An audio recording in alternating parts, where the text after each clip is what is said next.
Tony reprezentuje mesto Veľký Krtíš a naše rozjebané ulice,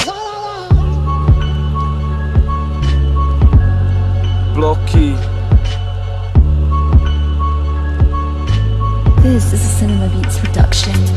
Takmer každé jedno decko, ktoré má poňaté detstvo, chodí na ulicu a bere to skurvené svinstvo. Ruky si podá ulicou a hľadá na ulici kamarátov, takých, ktorí žijú v tom istom, čo on. Za to všetko môžu poďakovať svojim jebnutým rodičom, lebo výchova svojich detí bola o ničom, yo, Tony. Kdy ich iba byli jak psov mladili, to ich donútilo k tomu utekať z domu. A potom došlo k tomu, že každý jeden z nich ochutnal tú vyjebanú skurvenú drogu. Alkohol a drogy ich upokojovali, lebo po každej jednej dávke už netrpeli, ale sa smiali, robili si stavy, začalo sa im to páčiť, no tak si svoj pojebaný život šli tým ničiť.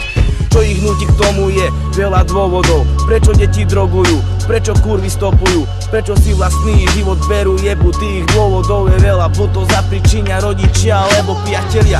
Ľudia nevedia, čím si tieto deti prechádzajú, len ich obchádzajú. Sú to feťaci a kurvy, tak na ne aj tak pozerajú, ale nevedia, že prečo to robia. Cinema!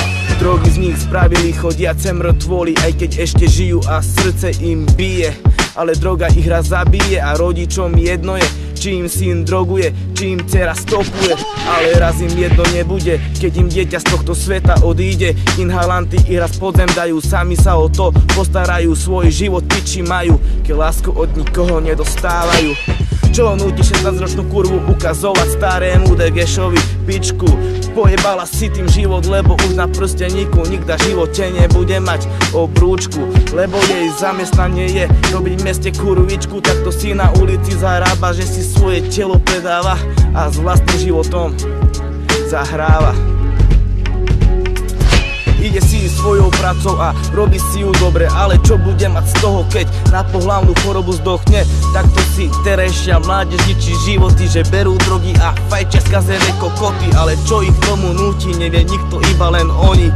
Čistú a holú pravdu nedokáže presne opísať ani len Tony, ani len Tony.